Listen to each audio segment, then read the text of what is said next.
আজকের ব্লগ 2 রাত্রি 3 দিন দীঘাতে। দেখাবো কেন আমাদের দীঘায় মাঝ রাস্তায় গাড়ি নামিয়ে দিল, দেখাবো আমাদের দীঘা পৌঁছাতে কি কি প্রবলেম ফেস করতে হয়েছে, থাকবে ডিটেলস যে আমরা দীঘায় কোন হোটেলে ছিলাম। 2 কিলোমিটার হেঁটে এসছি, খুব হাই রেটস অ্যান্ড অল। এইসব কথা কি সত্যি না মিথ্যে এগুলো বলবো, দেখাবো রথের ক্লিপিংস, দেখাবো দীঘার মন্দিরের ক্লিপিংস। তো এই ব্লগটা দেখতে থাকো।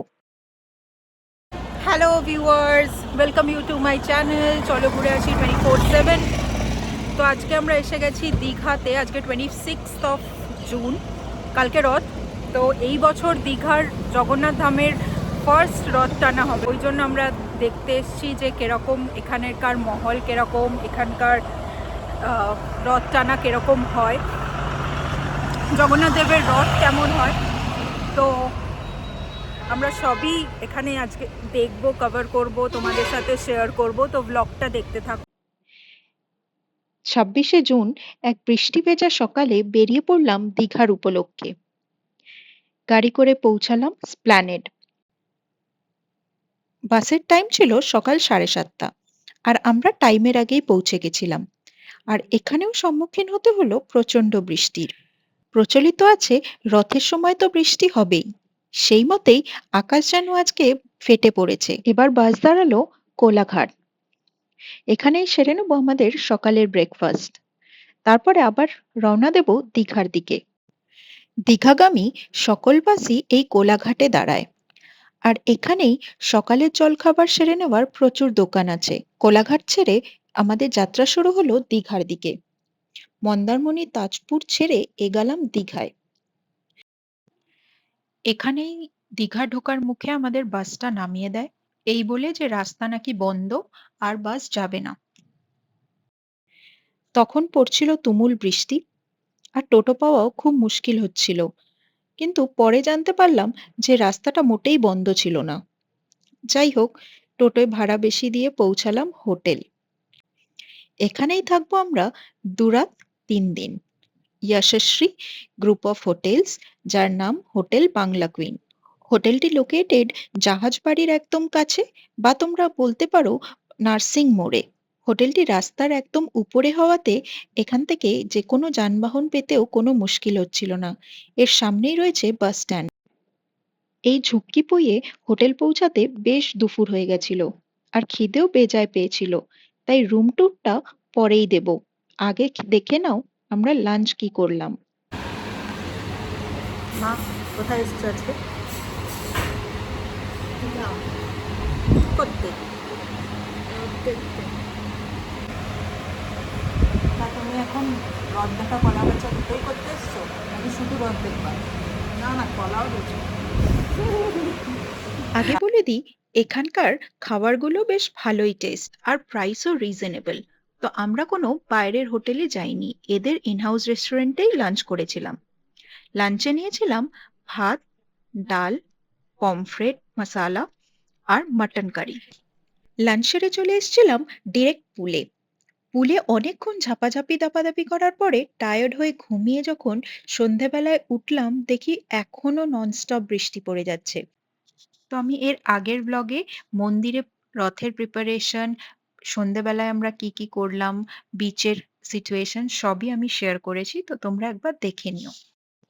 তো রাতে রুমে ফিরে বেশি কিছু না করে ডিনার খেয়ে শুয়ে পড়লাম। পরের দিন সকালে যথারীতি আবার সেরকম তুমুল বৃষ্টি। আমরা নিচে ইনহাউস রেস্টুরেন্টে গেলাম আমাদের কমপ্লিমেন্টারি ব্রেকফাস্ট এনজয় করতে। বেশ মন ভেঙে বসেছিলাম যে এত বৃষ্টিতে কিভাবে যাব, মন্দির দর্শন করব বা রথ দর্শন কিভাবে করব, কিন্তু লাকিলি আমাদের কিছুক্ষণের মধ্যে বৃষ্টিটা থেমে গেছিল।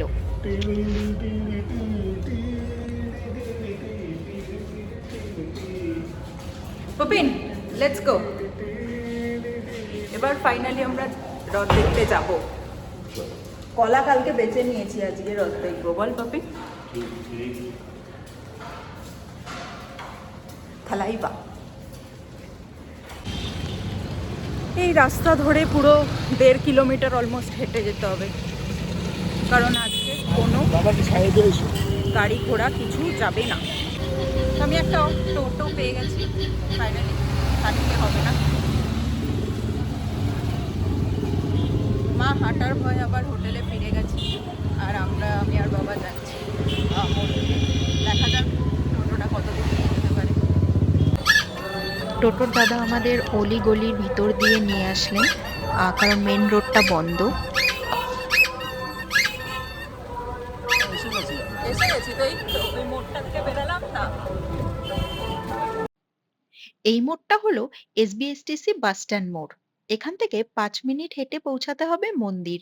কিন্তু যানবাহনের সব রাস্তা বন্ধ, কারণ হাই সিকিউরিটি অ্যালার্ট। সকাল থেকে প্রচন্ড বৃষ্টি হচ্ছিল বলে আমরা এখানে আসতে লেট হয়ে গেছি। জগন্নাথ দেবকে অলরেডি রথে তোলা হয়ে গেছে।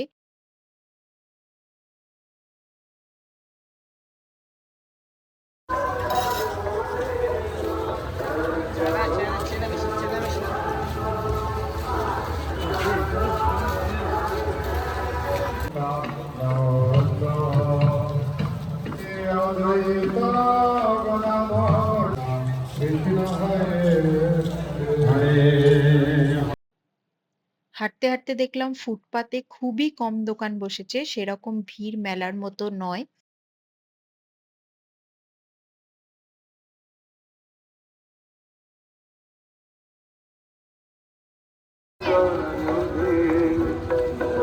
বেশ অনেকগুলো জায়গায় জলপানের ব্যবস্থা ছিল, যেটা বেশ ভালো লাগলো। তো আর একটু হেঁটে হ্যাঁ, আমাদের ওকেই ওইখানে পেয়ে জুতো গেলাম। জমা করতে ওরও হবে। আজকে ছিল, জুতো জমা করার কোনো আমার চার্জেস নেই। ওখানে একটা লোকজন টোকেন অলরেডি দেবে, জুতো সেই খুলেই এসছে টোকেনটা যাতে। নিয়ে তোমাদের কালকে পরে দেখছিলে না এসে আবার রাস্তায় এখান থেকে রাস্তায় জুতো সব। কালেক্ট করতে হবে। তো আমরা জুতো দিয়ে আমাদের টোকেন পেয়ে গেছি। এবার এখান থেকে তোমাদের খালি পায়েই যেতে হবে মন্দির। মন্দির এখান থেকে বেশি দূর না, 3-4 মিনিট। জগতের পিতা আমাদেরও পিতা তোমায়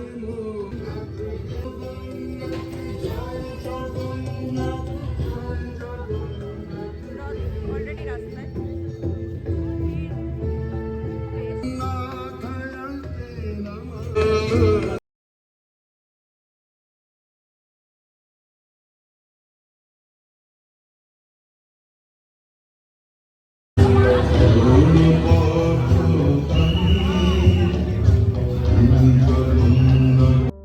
চলো এবার তোমাদের মন্দিরটা ঘুরে দেখাই।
তো হয়ে গেছে আমাদের জগন্নাথ দেব দর্শন। দেখি এবার জুতো কালেক্ট করব।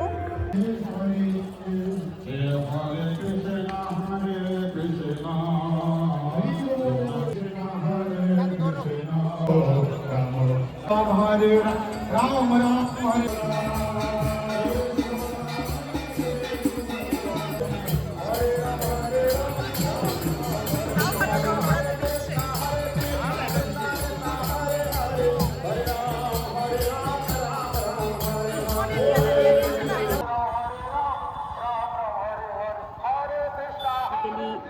প্রেজেন্ট থাকতে পারোনি, বাট তোমাদের দেখার ইচ্ছা আছে, বা ইচ্ছা ছিল যে কিরকম লাগে। তো আমি আশা করি তোমাদের দেখাতে পেরেছি। তো এবার আমি বাড়ি এসে গেছি, কারণ অলমোস্ট 2 কিলোমিটার তোমাদের হাঁটতে হবে, মানে অলমোস্ট 2 কিলোমিটার হেঁটে এসছি। আমি যাওয়ার সময় তোমাদের দেখিয়েছিলাম যে টোটো পেয়ে গেছিলাম লাকিলি, কিন্তু আসার সময় এমনিও যদি টোটো অটো পেয়েও যাই তাহলেও তোমাদের মন্দির থেকে জুতো কালেক্ট করা অবধিও অলমোস্ট 2 কিলোমিটার হাঁটতে হবে। আর খালি পায়ে ওই প্রায় স্টোন চিপের মতো রাস্তায় হেঁটে আমার পায়ের অবস্থা খুব খারাপ, বেশিক্ষণ ওখানে থাকতে পারিনি। সিএম এসে এখানকার দড়িটানার ইনগ্রেশন করবেন, ততক্ষণ আমি ওয়েট করতে পারিনি, ভিড়টাও খুব বেড়ে যাচ্ছিল। আর ওখানে গাড়ি ঘোড়া তো একদমই বন্ধ হয়ে গেছে ফুল দীঘাতে। ওল্ড দীঘা একদমই বন্ধ, রথ যাবে ওল্ড দীঘাতে মাসির বাড়ি, তো ওই জন্য ওল্ড দীঘা ফুল বন্ধ। তো অনেকের রিউমার্স এখানে ছড়াচ্ছে যে খুব হাই রেটস অ্যান্ড অল রয়েছে। আমি নিজে এখানে এসে এক্সপিরিয়েন্স করে এটা বলতে পারি যে হ্যাঁ, তোমাদের যদি প্রশাসনের ডিসিশন বা ব্লক এগুলোর আগেনস্টে গিয়ে কিছু এক্সট্রা পেতে হয় ফেসিলিটিস, তাহলে তোমাদের পে করতে হবে। মানে আমি যদি এখানে টোটো নিচ্ছি, টোটোর প্রাইস যেই অবধি রাস্তা খোলা সেই অবধি একদম পারফেক্ট প্রাইস, মানে 10 টাকা 20 টাকা যেমন টোটোর দাম। কিন্তু এবার যদি আমি যে রাস্তা বন্ধ, আমি বলছি আমাকে ওই অবধি পৌঁছে দিতে হবে, তুমি যে কোনো রাস্তা দিয়ে আমাকে নিয়ে যাও, তো অবভিয়াসলি ও আমাকে এদিক ওদিক দিয়ে পাড়া দিয়ে ভিতর দিয়ে ঘুরিয়ে নিয়ে যাচ্ছে, তো এক্সট্রা চার্জও করবেই, অ্যান্ড দ্যাট ইজ কনসিডারেবল। এবার তোমার যদি পছন্দ হয় যাও, না হলে যেও না। তো আমার মতে যে সবাই খুব চড়া দাম করে রেখেছে, সব হোটেলসগুলো চড়া দাম করে রেখেছে, এরকম নয়। আমি নিজে যেই হোটেলে আছি তোমাদের দেখিয়েছি হোটেলটার ভিউজ এভরিথিং, তো ওই হোটেলের প্রাইস আমি দেখেছি আগেও যেমন এখনও তেমন। হার্ডলি হয়তো ফেস্টিভিটিসের জন্যে 200-400-500 টাকার এদিক ওদিক হচ্ছে, তো সেটাও খুব নমিনাল।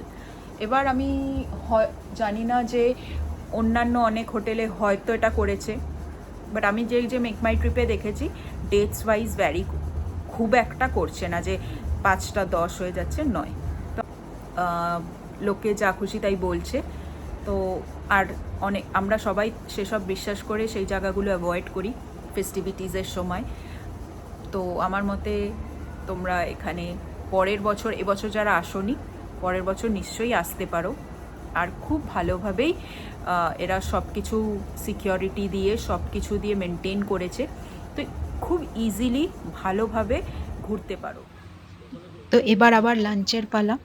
লাঞ্চে আজকে নিয়েছিলাম চিংড়ি মাছের মালাইকারি, ইলিশ সর্ষে, চিকেন, ডাল, আলু ভাজা।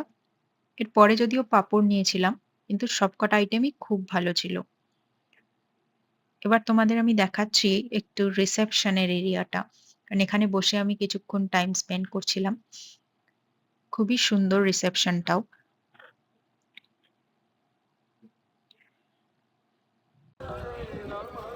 সন্ধেবেলায় আমরা গেছিলাম বিচে, তো ওখানেই বেশ অনেকেই ছোট ছোট রথ নিয়ে বেরিয়েছিল। এখন তো আর এরকম দেখাই যায় না, খুব কম আমরা ছোটবেলায় এরকম রথ সাজিয়ে নিয়ে বেরোতাম। তো যাই হোক, মা ওখানে যেহেতু সকালে রথ দেখতে পারেনি, ওই জন্য একটু রথ টানছিল। রথের দিন সন্ধ্যেবেলা বেশ ভালো ভিড় হয়েছিল। আহ যতই রাত সন্ধে বাড়ছিল ততই ভিড়টাও বাড়ছিল।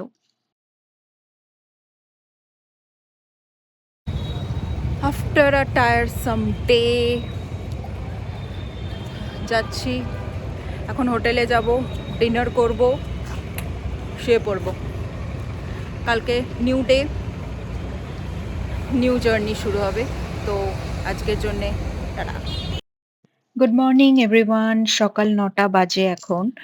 যথারীতি পরের দিনও সকালবেলা উঠে দেখলাম তুমুল বৃষ্টি হচ্ছে, আর এই বৃষ্টিটা আগের দিন রাত্রির থেকে নন স্টপ হচ্ছে। আগের দিন রাত্রির 12:30 1টা থেকে শুরু হয়েছে আর নন স্টপ। ভেবেছিলাম যে আজকে কোথাও ঘুরতে যাব, মানে দীঘার আশেপাশে, যেমন তালসারি আছে, উদয়পুর আছে, এগুলো ভেবেছিলাম ঘুরতে যাব, বিচে বসবো। তো বাইরের ওয়েদারটা তো দেখতেই পাচ্ছি, বলে গেলেও আলটিমেটলি দেখা হবে না, তো বাসের টিকিট কেটে নিলাম, এবার বাড়িই যাব। এবার হোটেল থেকে চেক আউট করার সময় তোমাদের এক ঝলকে দেখিয়ে দিই যে আমাদের হোটেল রুমটা কিরকম ছিল। দেখে নাও।